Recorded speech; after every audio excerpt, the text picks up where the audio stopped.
안녕하세요. 결혼 1년 만에 이혼한 30대 여성입니다. 결혼 1년 만에 이혼한 게 무슨 자랑이라고 이렇게 사연까지 보냈냐 하실 텐데 저라고 좋아서 보낸 게 아니에요. 솔직히 아직도 정말 친한 친구 몇 명한테를 제외하곤 이혼했단 말도 못 꺼냈으니까요. 그리고 그나마 제가 이혼한 걸 아는 친구들도 제가 어쩌다 1년 만에 이혼을 한 건지는 모릅니다. 남편이 짠돌이라서 이혼한다는 게 어찌나 쪽팔리던지 차마 말할 수가 없었거든요. 그리고 이제 와서 말이지만 결혼할 때만 하더라도 저는 남편이 짠돌이라는 게 싫지 않았어요. 아니, 오히려 좋다고 생각했죠. 허세만 가득해서 폼잡기 좋아하고 그래서 주변 사람들한테 하루가 멀다 하고 술 사고 밥 사가며 허풍 떠는 인간들보다 훨씬 낫다고 실리를 아는 사람이라고 생각했으니까요. 그런데 정말이지 뭐든지 간에 정도가 중요한 거였어요. 정도가. 이제 전 남편이지만 그래도 편의상 남편이라고 치고 아무튼 저희 남편은요 그냥 무조건 아끼는 사람이었어요. 심지어 누가 봐도 비효율적이고 비상식적인데도 말이죠. 그리고 지금 생각해보면 연애 때도 그랬어요. 기분이니 분위기니 하는 건 장사치들 농간에 놀아나는 거란 식이었고 게다가 다행이랄지 저한테만 그랬던 게 아니고 그냥 세상 모든 사람한테 그랬거든요. 심지어 자기 부모님한테도 말이에요. 그러니까 저는 그게 문제라고 생각할 수가 없었습니다. 그냥 저 사람 성격이 원래 저런가 보다. 워낙 절약에 몸에 배서 그런가 보다. 그렇게만 생각한 거죠. 게다가 남편과 제가 연애를 하던 당시만 하더라도 그때는 저희 둘 다 중소기업에서 적은 임금을 받으며 다녔기 때문에 남편의 그런 태도에 크게 불편을 느끼지는 못했어요. 어차피 쓸래야 쓸 돈이 없었고 그렇다 보니 저 역시 싼 걸 찾아다니는 경우가 있었으니까요. 게다가 남편은 입버릇처럼 사치 부리지 말고 차곡차곡 모아서 노년에 재밌게 놀러나 다니며 살자고 했습니다. 그래서 더 남편의 씀씀이에 불만을 갖기보단 오히려 체계적이고 실속이 있다고만 생각했지 이토록 지질이 궁상으로 살자는 뜻일 거라곤 감히 상상치도 못했네요. 아무튼 그렇게 남편하고는 2년의 연애를 하다가 남편 나이 32, 제 나이 30에 결혼 이야기가 나왔습니다. 그리고 그것도 돌이켜 따져보니 그 무렵 정부에서 신혼부부한테는 이런저런 세제 혜택을 줄 거라는 뉴스가 쏟아져 나왔던 때였어요. 그러니 아마 남편도 어차피 할 결혼이면 지금이 적기다 그런 생각을 했던 거 아닐까 싶은데 그거야 본인이 끝끝내 아니라고 하긴 하더라고요. 그리고 다시 본론으로 돌아와서 그래서 이제 프로포즈를 받았는데 사실 여자라면 다들 자기 나름대로 결혼식에 대한 어떤 환상 같은 게 있잖아요. 게다가 또 살면서 제가 드레스 입어볼 일이 있으면 몇 번이나 있겠나 싶었죠. 그런데 남편이 먼저 마치 선수라도 치듯이 하는 말이 요즘 스드메니 뭐니 그게 한두 푼이 아니라더라 하면서 그거 다 낭비네 어쩌네.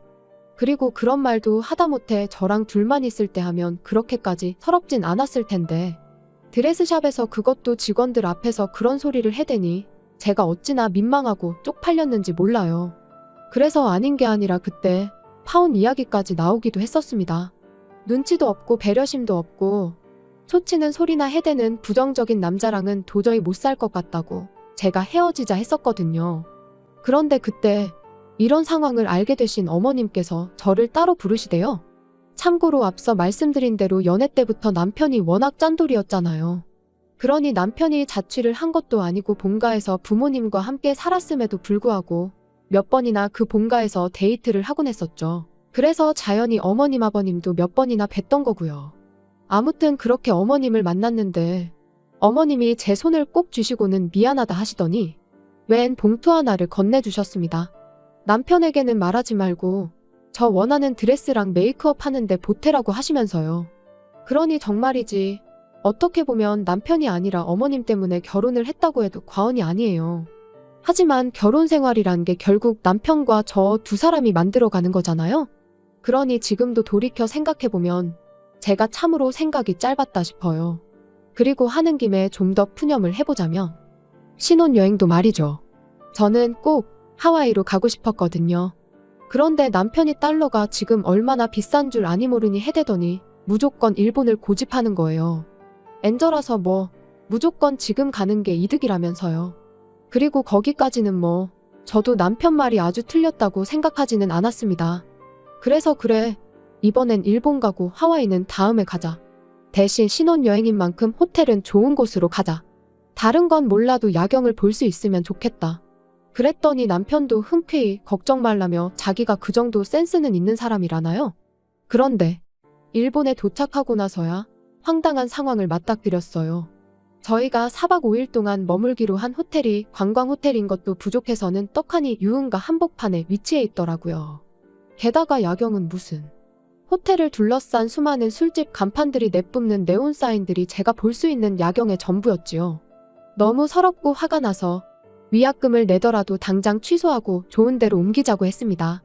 그랬더니 남편은 저를 달래거나 제 화를 가라앉히기 위해 노력을 하기는커녕 위약금을 내고 싶으면 제 돈으로 내라는 소리만 해댈 뿐이었어요. 그리고는 하루 종일 관광하고 다니면 호텔 와서는 자기 바쁠 텐데 그러면 침대만 푹신푹신 좋으면 됐지 뭐가 문제냐면서 저더러 까탈스럽게 굴지 말라나요?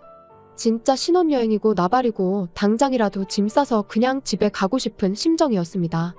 하지만 그때만 하더라도 솔직히 차마 용기가 나질 않았어요. 당장 친정부모님한테는 뭐라 말씀을 드리나 그런 생각도 들고 친정부모님은 제 부모님이시니 이해해 주신다 치더라도 친정부모님의 친인척분들부터 시작해서 제 주변 사람들은 도대체 무슨 생각을 할지 거기까지 생각이 미치니 결국 제가 할 수 있는 건 남편한테 어떻게 이럴 수 있냐고 원망을 토해내고 속상한 마음을 토로하는 것뿐이었죠. 그리고 그렇게 결국 저는 저대로 남편은 남편대로 기분이 상해서는 말 그대로 신혼여행을 망치게 된 거죠. 그리고 지금 생각해보면 그때부터 이미 남편에게 조금씩 정이 떨어지기 시작했던 것 같습니다. 그때부터 남편이 돈돈돈돈 할 때마다 뭐랄까 화가 나고 사람이 날카로워지는 게 한마디로 신경이 곤두서는 기분이었거든요. 그러다 한편 결혼한 지 반년이 지나가던 무렵 제가 회사를 나와 아주 작게나마 제 사업을 시작하게 됐어요. 그런데 사무실 하나 얻은 것도 아니고 정말 온라인으로 작게 시작을 했는데도 이래저래 어쩔 수 없이 발생하는 비용들이 있는 거예요. 일이랑 관련된 사람들도 만나야 했고요. 그런데 이걸 가지고 남편이 태클을 걸기 시작했습니다. 돈을 벌기도 전에 써제끼는데 재미가 들렸다면서 저를 마치 사업가라는 타이틀에 취해서는 여기저기 돈이나 펑펑 쓰고 다니는 여자 취급을 하더라니까요. 참고로 사업을 시작할 때부터 운영하는 내내 남편한테서 이런 한 푼 받아 써본 적이 없어요. 전부 다 제가 직장 생활에서 벌은 돈으로 충당했고 부족한 건 대출받아 썼거든요. 생활비는 연애할 때와 마찬가지로 남편과 정말 칼같이 나눠서는 반반 부담을 했고요. 그런데 남편이 그렇게 잔소리를 해대니 남편 말 맞다나 그게 피가 되고 살이 되긴커녕 제 귀에는 마치 굳은 살처럼 박혀서는 나중엔 뭐라건 간에 넌 떠들어라 난 안 들린다 그렇게 되더라니까요. 사실 남편이 돈 앞에서 절절매게 된 데에는 나름의 사연이 있긴 했어요. 제가 다 줄줄이 말하진 못했지만 사실 결혼하고 이후로 남편하고 번번이 돈 문제로 부딪히곤 했는데 그걸 알게 되신 어머님께서 말씀해 주시길 실은 남편이 어렸을 땐 시댁 형편이 지금보다도 훨씬 안 좋았었답니다. 그리고 그런 상황에서 어머님은 어린 아들에게도 뭐가 됐건 간에 아껴 쓰길 가르치셨는데 문제는 형편이 나아진 이후에도 남편의 태도는 달라지지 않더랍니다. 언제 또 힘든 나날이 찾아올지 모르니 매일같이 대비를 해야 한다면서요.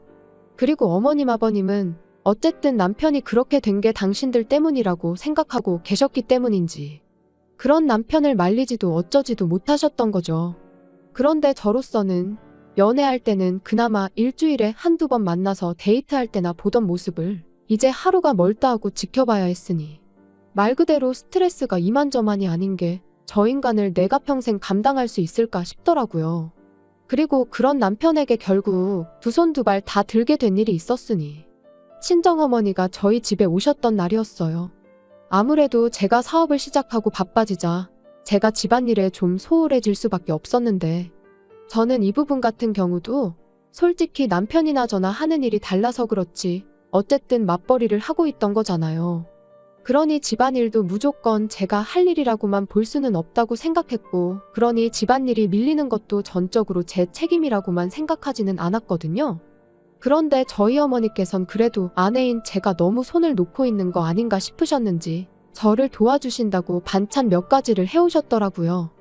그래서 제가 감사한 마음에 얼마라도 드리려고 했는데 어머니께서 버럭 화를 내시며 친정엄마가 딸한테 이 정도도 못해주냐 하시더니 그냥 나가서 커피나 한잔 하자시대요. 그래서 어머니를 모시고 동네에서 핫하다는 카페에 갔습니다. 그리고 커피를 마시다 보니 가꾸어진 빵들이 나오고 있길래 집에 가서 드시라고 빵도 좀 사드렸지요. 그런데 그날 저녁 퇴근한 남편이 냉장고를 열어보더니 무슨 반찬이 이렇게 많냐면서 투덜투덜 이걸 다 제때 못 먹으면 돈 낭비니 어쩌니 잔소리를 해대는 게 아니겠어요? 그래서 제가 아니 그냥 기분 좋게 좀 먹으면 안 되냐? 왜 먹기도 전에 괜히 그런 소리를 해서는 사람 기분 나쁘게 하냐 하곤 받아쳤습니다. 그리고는 우리 엄마가 해다 주신 거니까 당신이 안 먹어도 내가 다 먹을 거니 걱정 말라 했죠. 그랬더니 남편도 이제 마땅히 할 말이 없었는지 입술만 삐죽거리더니 이내 식탁 위에 있는 빵을 보고는 저건 또 다 뭐냐고 묻더라고요. 그래서 어머니가 반찬도 많이 해다 주셨고 그래서 빵 좀 사드리면서 우리 먹을 것도 좀 샀다 했더니 순식간에 얼굴빛이 달라져서는 얼마치나 사드렸냐는 거예요. 그래서 저도 솔직히 왜 묻는지 그 의도가 뻔히 보였으니까 싸우기도 싫고 해서 금액을 속였습니다. 3만 원치 산 걸 10,000원어치만 사드렸다고요. 여담이지만 제대로 말했으면 100% 부부싸움감이었어요. 일전에도 이와 비슷한 일이 몇 번이나 있었거든요. 그리고 저는 그 정도 했으면 남편이 그냥 넘어갈 줄 알았는데 어이가 없게도 남편이 빵을 담아온 쇼핑백에 있던 전화번호로 전화를 걸어서는 저랑 저희 어머니가 다녀간 시간대를 얘기하며 얼마치나 샀는지 확인해달라고 하는 게 아니겠어요? 기가 막힌 건 물론이고 동시에 어찌나 쪽팔리던지. 그리고 당연히 카페에선 저희 상황을 알 턱이 없었으니 고지고대로 말을 해줬고 말 그대로 난리가 난 거죠. 부부간에는 신뢰가 가장 중요한 법인데 제가 거짓말을 했다는 게 자기는 용납이 안 된다면서요. 그래서 저도 처음엔 미안하다고 했어요. 나쁜 의도가 있었던 건 아닌데 일전에도 이런 문제로 다툰 적도 있고 하니 나도 모르게 줄여서 말하게 됐다고 솔직하게 털어놓기도 했고요. 하지만 남편은 계속해서 그래도 거짓말을 한 건 용납이 안 되네 어쩌네 해대더니 결국은 돌고 돌아 또다시 제 씀씀이를 트집 잡기 시작했습니다. 그리고 만약 거기까지만 했더라면 저도 뭐 그런 이유로 하루 이틀 싸운 것도 아니고 그러니 그냥 평소처럼 너는 짓거려라 난 안 듣는다 하고 넘겼을지도 몰라요.